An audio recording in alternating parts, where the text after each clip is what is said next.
for God is with me. I was born to do this. Joan of Arc.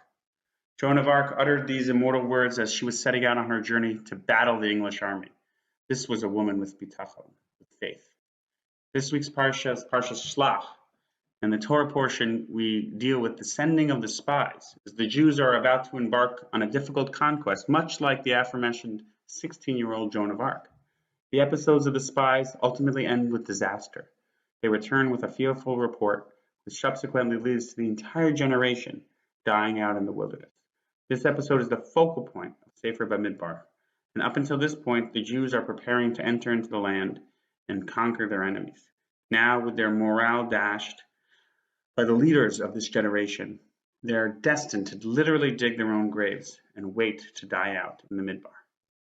How could things go so wrong so quickly? Many factors contributed to this debacle. One could be related to the morale of the leaders, which influenced the people, the opposite of Joan of Arc, who inspired her people. At the end of the spies' report to the nation, they said, "We were like grasshoppers in our eyes, and so we were in their eyes." They thought that they were very lowly, and so they couldn't win. But what a colossal mistake. The leaders need to have bitachon. They need to have faith in Hashem. God would fight their battles for them, as we're later told in Sefer Devarim. They made another mistake as well. If we take a look at the haftarah, we see that their assumptions about the morale of the Canaanites was also incorrect. They had low morale because they felt that the other people were ready to destroy them. But if we look in the haftarah, it comes from Sefer Yehoshua. We fast forward around 40 years, and we see two spies. We're in the same situation as this week's Parsha.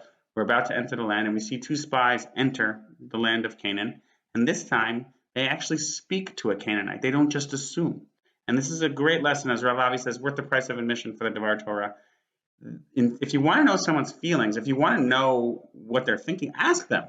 Just ask them, have a conversation. Don't assume. So if you read very carefully in Parsha Shlach, on the account, they never actually speak to any of the Canaanites. They never even interact or overhear a conversation. So if you see in our haftarah in Sefer Yehoshua, the spies actually speak to a Canaanite woman. And she tells them what the morale is. And it's the opposite of what the spies thought. She says in the second parak, in the 11th pasuk, that the people's hearts are melting. They're scared because they heard about Kriyas Yamsuf and other activities. And that the people are actually incredibly fearful. And then this woman expresses amazing bitachon, and she says, Hashem will fight your battles and win. And her name, of course, is Rachav. Rachav means open, wide, expansive. She has a growth mindset. She sees possibilities where the spies were very narrow. They only saw the problems.